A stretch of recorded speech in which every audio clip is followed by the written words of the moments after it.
अस्सलाम वालेकुम दोस्तों, मैं हूं सलीम हैदर और आप देख रहे हैं SHK डाटा समझ।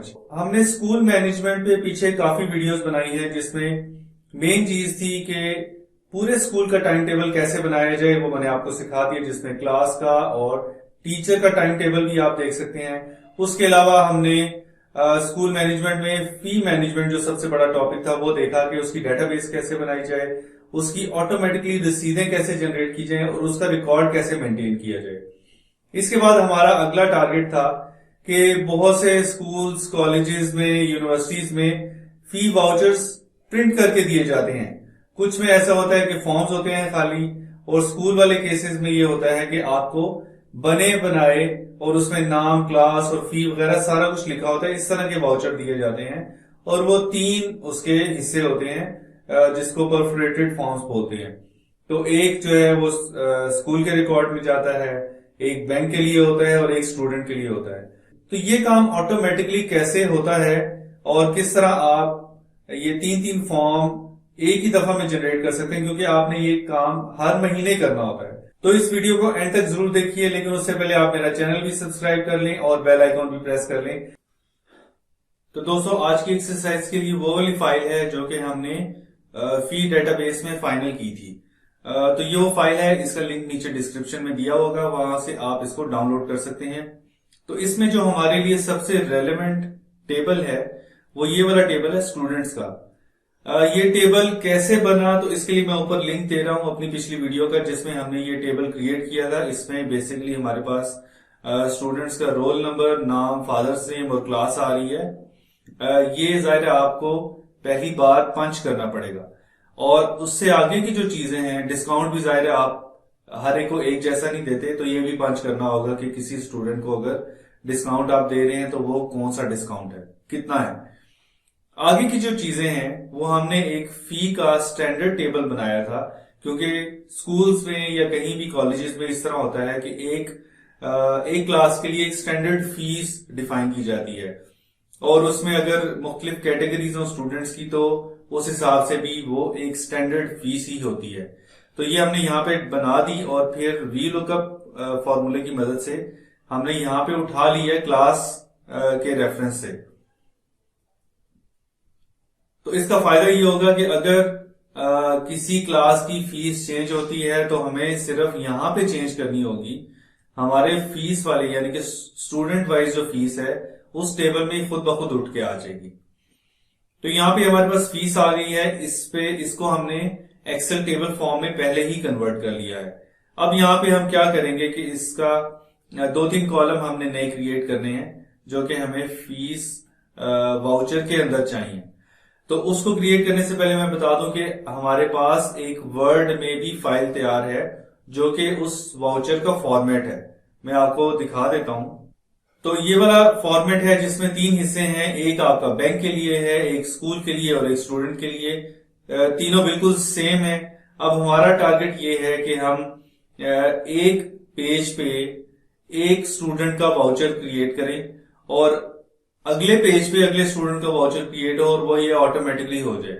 जिन दोस्तों ने मेरे मेल मर्ज की सीरीज देखी है उन्हें आइडिया हो रहा होगा कि मैं किस तरफ लेके जा रहा हूं। तो अगर आपने वो सीरीज नहीं देखी तो इस वीडियो को कंप्लीट करने के लिए भी आपको कम से कम वो देखनी पड़ेगी। मैं आपको वीडियो के दौरान बताऊंगा कि किस स्टेज पे आपने कौन सी वीडियो देखनी है। तो ये हमारे पास फॉर्मेट तैयार है। मैं मेल मर्ज करने के बाद आपको बताऊंगा कि इस फॉर्मेट को कैसे तैयार करना है। बड़ा क्विकली आपको आइडिया मिल जाएगा, तो आप खुद से अपनी मर्जी का फॉर्मेट भी तैयार कर सकते हैं। अब मेल मर्ज शुरू करने से पहले हमें यहाँ पे कुछ कॉलम्स क्रिएट करने हैं, कुछ कैलकुलेशंस करनी है। तो पहले हमारे पास है टोटल फी की। टोटल फी के लिए हमें पता है कि हमने सम करना है जितने भी हमारे पास ये फी है, और ये फी सारी सारी डिस्काउंट के बाद आई हुई है। तो ये एक्सेल टेबल का एक और बेनिफिट है कि वो ऑटोमेटिकली सारे कॉलम में वही फॉर्मूला प्रोड्यूस कर देता है। अब आगे हमें चाहिए फी मंथ। तो यहां पे हम लिखेंगे सितंबर 2022।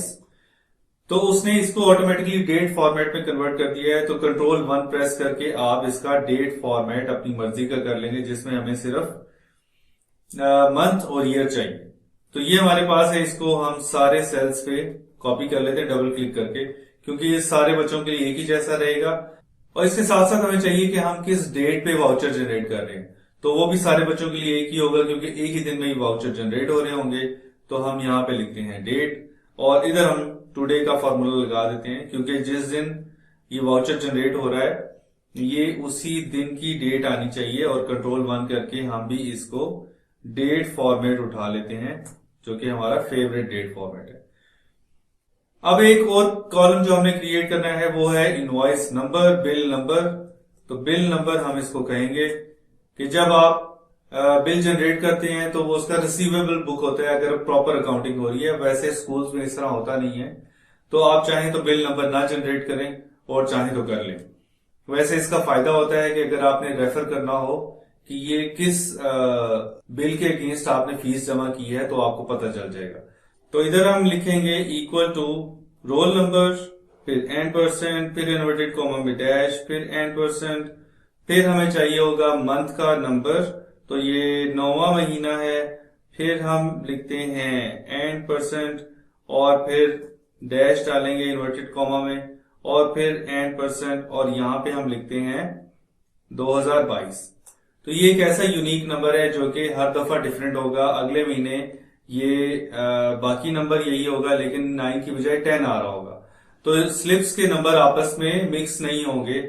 तो ये काम हमारा कंप्लीट हो गया है। इसको आप सेव कर लें, और यहाँ पे इस टेबल के अंदर क्लिक करके आप टेबल डिजाइन में जाएंगे, तो यहाँ पे आपको पता है ये स्टूडेंट्स का टेबल लिखा हुआ है, तो हम इसको स्टूडेंट फी कर देते हैं और इसको सेव कर देते हैं। और इसको मैं फिलहाल क्लोज कर देता हूं, हमें अभी ये नहीं चाहिए। ये फॉर्मेट हमारे पास तैयार है। तो हम क्या करेंगे, सिंपल जो मेल मर्ज का तरीका होता है, इसको मैं सेव एज भी कर लूं, ताकि जो कॉपी आपके लिए मैंने सेव करनी है, अपलोड करनी है, वो आपके पास हो। तो ये फॉर्मेट भी आपको अपलोडेड फाइल्स में मिल जाएगा। इसका लिंक नीचे डिस्क्रिप्शन में दिया होगा। तो ये हमने कर लिया। तो अब हमने मेल मर्ज का प्रोसेस स्टार्ट करना है। इसको मैं ओपन कर देता हूं। मेलिंग्स का एक टैब होता है वर्ड के अंदर, और उसमें आपने सिलेक्ट रेसिपिएंट लिस्ट को क्लिक करना है और यूज एग्जिस्टिंग लिस्ट करना है। अब मैं वो लोकेशन ओपन करता हूं जहां पे मेरी एक्सेल की फाइल सेव्ड है। तो ये मैंने अपनी फाइल ढूंढ ली है। इसको आप डबल क्लिक करें, और इसमें जितनी भी शीट्स होंगी उसके नाम आपको नजर आ रहे होंगे। तो ये हमारे पास स्टूडेंट्स के नाम से शीट है।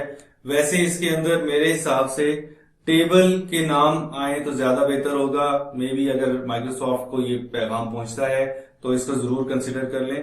तो इसको स्टूडेंट्स को मैं ओके कर देता हूं, जो कि हमने अभी अभी अपडेट किया है टेबल इस शीट के अंदर। तो जो ये ओके करेंगे तो आपके पास ये बाकी सारी चीजें एक्टिवेट हो जाएंगी। इसमें जो हमारे लिए काम की चीज है वो है इंसर्ट मर्ज फील्ड। तो हम इनवॉइस नंबर के आगे क्लिक करेंगे और इंसर्ट मर्ज फील्ड करेंगे। तो यहाँ पे हमारे पास बिल नंबर आ रहा है, इसको क्लिक कर लेते हैं। फिर हमारे पास डेट है, डेट हम यहाँ पे क्लिक कर देते हैं। फिर हमारे पास मंथ ऑफ फी है, तो ये हमारे पास फी मंथ आ गया। इसी तरह बाकी चीजें हम डाल देते हैं। रोल नंबर है, बच्चे का नाम है, उसकी क्लास आएगी, ठीक है, और फिर डिस्काउंट आएगा। अब हमारे पास जो मुख्तलिफ आइटम्स हैं फी के अंदर, जैसे हमारे पास ट्यूशन फी है, कराटे फी है। वैसे तो इस तरह की चीजें स्कूल वाले ले लेते हैं, लेकिन ये फैसिलिटीज बच्चों को मिलती नहीं है।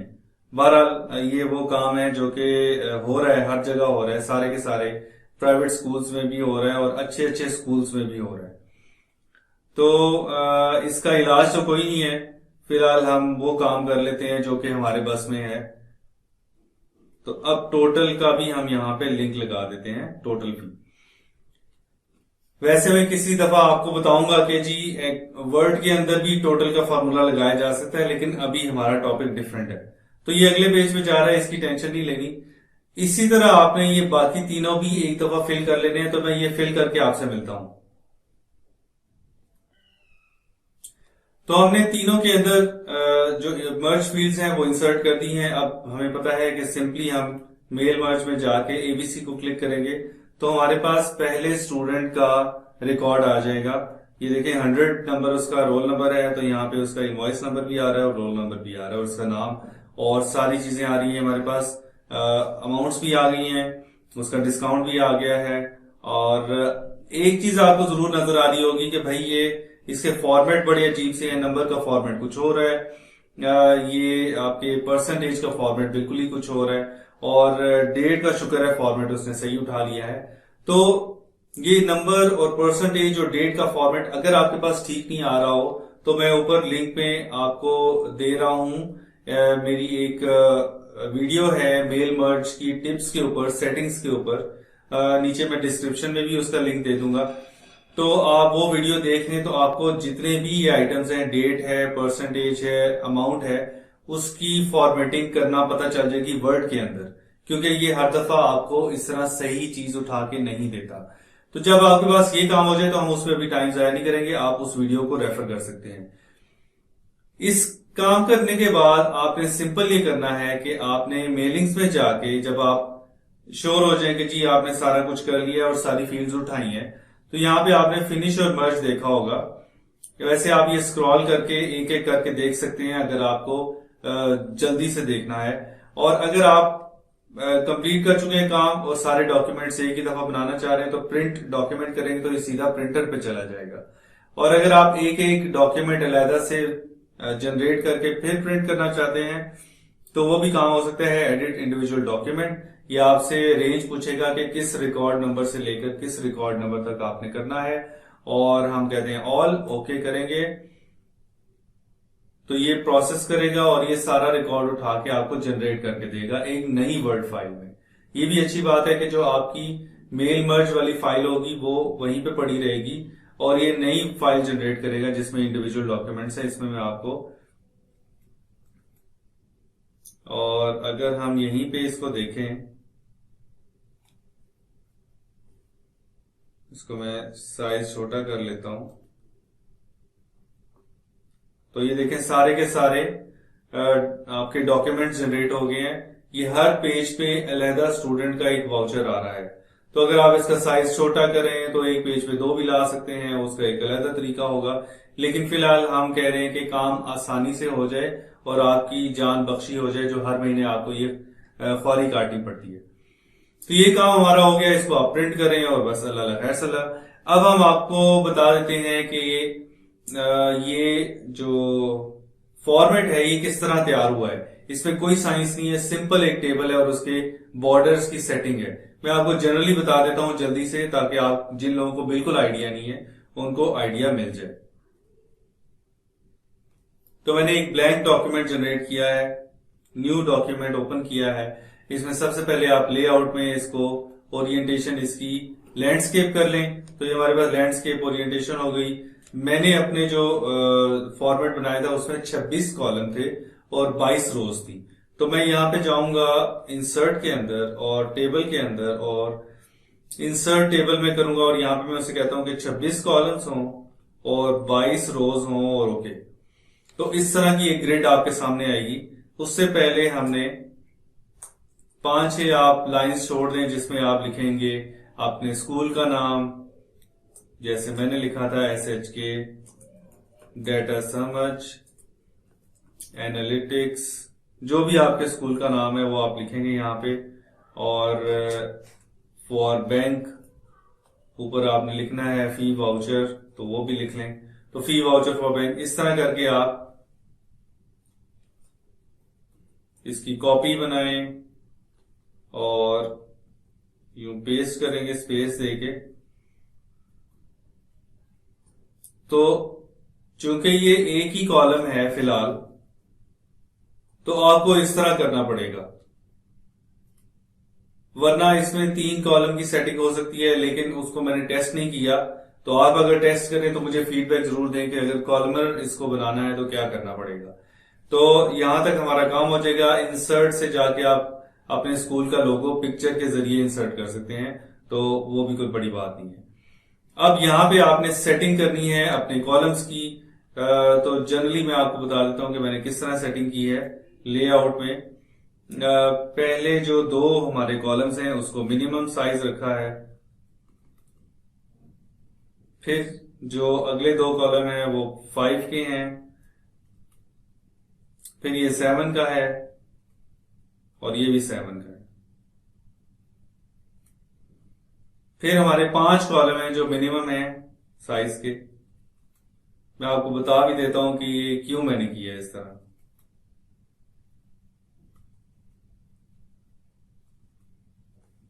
ये हमारा एक फॉर्मेट इस तरह तैयार होगा। फिर करना ये होगा कि हमें कुछ कॉलम्स, कुछ सेल्स मर्ज करने होंगे। वो यहां पे जाके इधर ही था, तो यहां पे हम मर्ज कर लेंगे। ये हमारा होगा इनवॉइस नंबर और इसको हम मर्ज कर लेंगे। इस तरह करके आपने मुख्तलिफ चीजें तैयार करनी है अपने नीचे, जितने नीचे आने तक। और फिर उसके बाद बॉर्डर्स एंड शेडिंग में आपने इसको बॉर्डर्स इसके सेट करने हैं। मैं ये यहां तक उठा लेता हूं और टेबल डिजाइन में जाके, बॉर्डर्स में जाके, बॉर्डर एंड शेडिंग में मैं सिर्फ इसका एक्सटर्नल बॉक्स रखता हूं अभी, और अंदर वाले सारे खत्म हो जाएंगे। फिर इसी तरह नेक्स्ट वाले का करते हैं और फिर यहां पे भी F4 करता हूं। तो ये हमारे पास एक बीच में एक कॉलम बचेगा जिसको हमने खत्म करना है इस तरीके से कि ये नजर ना आए। तो इस तरह दोबारा से बॉर्डर एंड शेडिंग में जाके हमने सिंपल इसके ऊपर वाला, दरमियान वाला और नीचे वाला बॉर्डर खत्म कर देना है। तो यहाँ पे ये खत्म हो गया। और वो जो एक डॉटेड लाइन नजर आती है वो यहां से आप इंसर्ट में जाके, शेप्स में जाके एक लाइन इंसर्ट करेंगे और लाइन इस तरह जब इंसर्ट हो जाएगी तो इसकी अपनी फॉर्मेटिंग ओपन होगी और इसको आपने डॉटेड लाइन में कन्वर्ट करना है। तो इस तरह आपका ये तैयार हो जाएगा। बाकी आप हर एक का बॉर्डर लगाते जाएं। जैसे इसका अगर आप बॉर्डर लगाएंगे तो यहाँ पे नीचे वाला बॉर्डर लगेगा। तो इस तरह, इस तरीके से आप अपना फॉर्मेट अपनी मर्जी का तैयार कर सकते हैं। उसमें डिफरेंट कलर्स रख सकते हैं, उसमें हाईलाइटिंग कर सकते हैं। जैसे हमने एक्सेल में जो फॉर्मेट तैयार किया था वाउचर का, उसमें बहुत सारी उसको कलरफुल बनाया था। तो लेकिन ये काम है खर्चे वाला, आप अगर कलर प्रिंटर यूज करते हैं तब। अदरवाइज जो फी वाउचर्स होते हैं वो बिल्कुल सिंपल रखे जाते हैं। तो मुझे उम्मीद है कि आपको ये पूरा मेल मर्ज का प्रोसेस समझ आ गया होगा और उससे फी वाउचर किस तरह जनरेट करते हैं ये भी आपको पता चल गया होगा। इसमें कोई क्वेश्चंस हैं, कोई क्वेरीज हैं, कोई आपको खास प्रॉब्लम्स दरपेश आती हैं, क्योंकि आप लोग प्रैक्टिकली खुद काम कर रहे हैं, मैं अपनी अंडरस्टैंडिंग की बेस पे इसको बना रहा हूं। तो आपकी कोई प्रैक्टिकल प्रॉब्लम्स हैं तो मेरे से जरूर शेयर करें। इंशाल्लाह मैं देखूंगा कि उनको कैसे सॉल्व किया जा सकता है। एक दोस्त ने मुझे पूछा था कि पिक्चर कैसे वाउचर के अंदर लाई जाए, तो उस पे मैं एक वीडियो तो बना चुका हूं जो कि कार्ड बनाने वाली है, लेकिन वाउचर के हिसाब से मैं इसको एक्सप्लोर अभी नहीं कर सका। तो मैं एक्सप्लोर करके उसका भी सोल्यूशन आप लोगों से शेयर करूंगा। तो अगली वीडियो में हम इंशाल्लाह जो हमने डेटाबेस बनाई थी जिसमें एक्चुअल फी ऐड हो रही थी वाउचर्स के साथ साथ, उसका भी लिंक मैंने डिस्क्रिप्शन में दिया हुआ है। तो उस डेटाबेस से हमने कैलकुलेशंस कैसे करनी है कि किस बच्चे ने फीस दे दी, किसकी अनपेड है, किस मंथ की पे हुई, क्या हुआ, कोई चार्ट वगैरह बनाने हैं तो वो कैसे बनेंगे। तो मेरे साथ रहें, अगली वीडियो में ये चीजें हम सीखेंगे। तब तक के लिए मुझे इजाजत दें। अल्लाह हाफिज।